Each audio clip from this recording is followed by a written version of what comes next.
एक बार महर्षि दुर्वासा अपने शिष्यों के साथ कहीं यात्रा पर निकले। चलते चलते वह एक घने जंगल में पहुंचे और वहीं कुछ समय विश्राम करने लगे।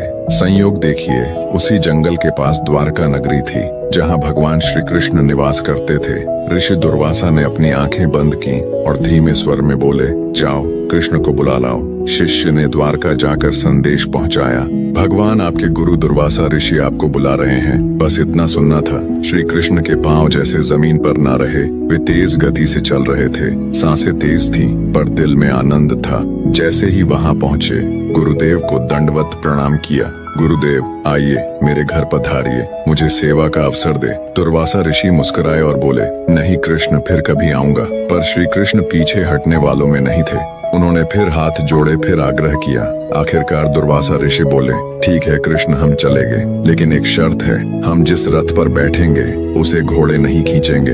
एक ओर से तुम और दूसरी ओर से तुम्हारी पटरानी रुक्मिणी खींचेगी। श्री कृष्ण ने एक पल भी न गंवाया, सीधे रुक्मिणी के पास पहुंचे और बोले, आज तुम्हारी सबसे बड़ी सेवा चाहिए, मेरे गुरु की आज्ञा है। रुक्मिणी ने बिना एक प्रश्न पूछे सिर हिला दिया। तुम हो वहाँ, सेवा ही धर्म है।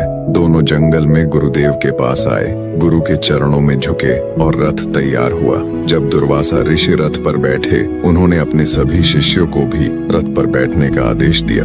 अब भार और बढ़ चुका था, लेकिन श्री कृष्ण की आंखों में कोई भय नहीं था, क्योंकि वो जानते थे गुरु केवल बोझ नहीं देते, वो श्रद्धा की अग्नि में शिष्य को तपाते हैं। और फिर श्री कृष्ण और रुक्मिणी ने रथ खींचना शुरू किया। घने जंगल, ऊबड़ खाबड़ रास्ते, लेकिन उनकी आंखों में बस एक ही प्रकाश था, गुरु की आज्ञा और उसमें छिपा आशीर्वाद। जब गुरु दुर्वासा द्वारका पहुंचे तो श्री कृष्ण ने उन्हें राज सिंहासन पर विराजित किया, अपने गुरु का पूरा सम्मान और आदर किया। फिर श्री कृष्ण ने 56 प्रकार के स्वादिष्ट व्यंजन बनवाए। जब वे व्यंजन दुर्वासा ऋषि के सामने आए, उन्होंने सभी व्यंजनों का तिरस्कार कर दिया। श्री कृष्ण ने बड़े प्रेम से पूछा, गुरुदेव आप क्या लेना पसंद करेंगे? दुर्वासा ऋषि ने कहा, मुझे खीर बनाओ। श्री कृष्ण ने आज्ञा मानकर खीर बनवाई।